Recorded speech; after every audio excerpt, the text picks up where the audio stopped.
Alors, alors évidemment, le sketch qui va suivre, justement, c'est ça. C'est un plateau débat entre un maître et son esclave. J'ai toujours voulu faire ça. Hein, et puis aujourd'hui, bon, bah, je fais ce que je veux.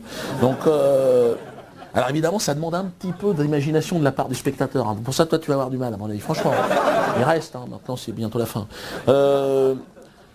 Alors évidemment, l'animateur de cette émission est un personnage contemporain que j'ai appelé Marc-Olivier Fillon.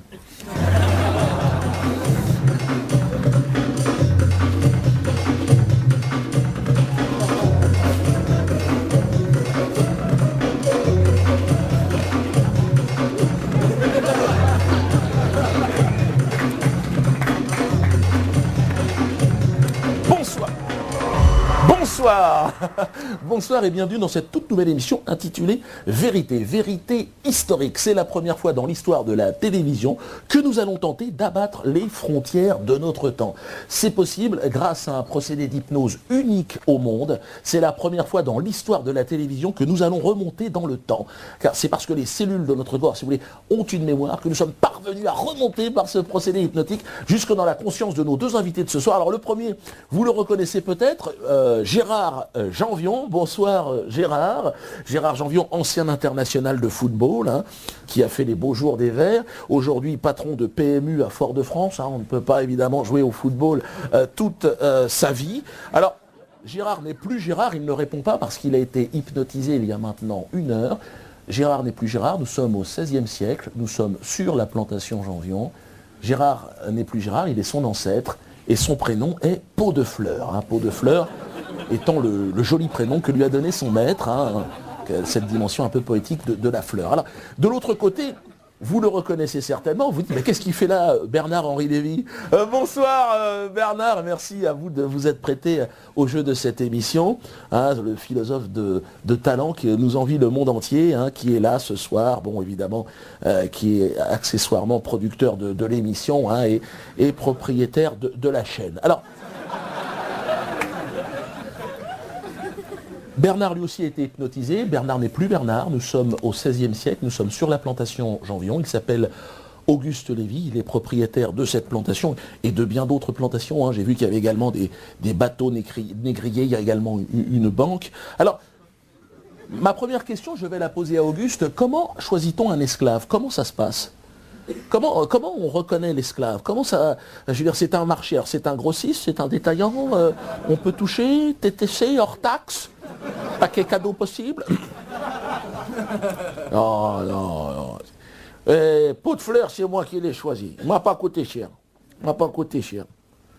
C'est mon cousin qui l'a vendu. Bernheim, il était propriétaire du bateau. Il m'a dit, je te compte pas les frais de port.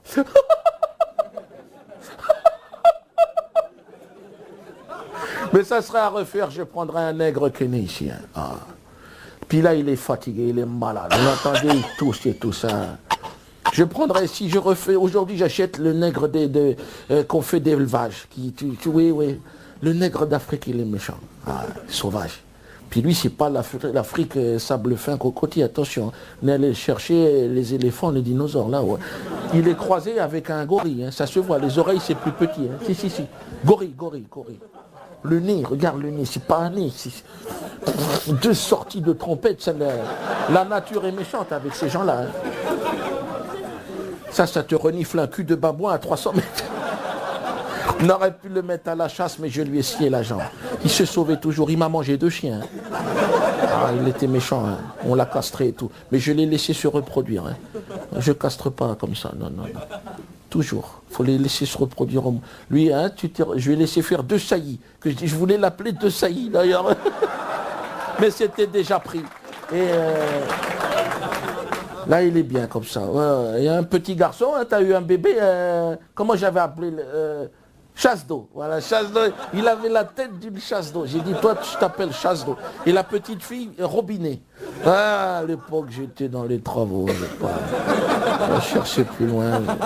Les droits de l'homme, oui, il faut voir tout ça, c'est important. Hein. Pardon? Ah non, mais c'est pas un homme, Pot de Fleur, c'est un singe. C'est le singe de père et de mère singe. Hein, vraiment, hein, c'est le singe qui descend. Même pas, il reste dans l'arbre, vraiment. Des propos qui peuvent, je vous coupe Auguste, choquer peut-être le téléspectateur qui prendrait l'antenne actuellement. Je rappelle simplement que nous sommes au XVIe siècle, hein, et qu'il faut resituer évidemment ces propos dans un contexte précis, hein, et d'ailleurs il parle d'un commerce légal, parfaitement légal, hein, il faut le savoir, le commerce des esclaves, hein, qui est réglementé, il y a une législation, hein, le code noir, et je crois en plus que vous l'exercez avec énormément d'humanité, Auguste. Ah non, non, mais je dis ce que je pense. Alors, je vais me retrouver vers Pot de Fleur. C'est intéressant aussi d'avoir le point de vue de l'esclave. Alors comment ça se passe, ce Pot de Fleur, pour vous? Nous qu'à aller, je suis allé aux Antilles faire du jet ski. Comment ça se passe? Vous souvenez de l'Afrique, de ce voyage qui vous a amené, la condition d'esclave? Comment c'est dur en fait, ou on a beaucoup exagéré, pas de problème de retraite, si je peux me permettre. En ce moment, c'est une question qui préoccupe. Comment vous voyez les choses? Vous vous souvenez de l'Afrique? Ah non, non. Je ne souviens pas l'Afrique, je ne souviens pas l'Afrique. Ils ont frappé fort sur la tête, fort sur la tête. Tout le matin, il a frappé la tête. Les yeux ne voient pas, mes yeux ne voient pas. Dans la tête, j'entends la musique.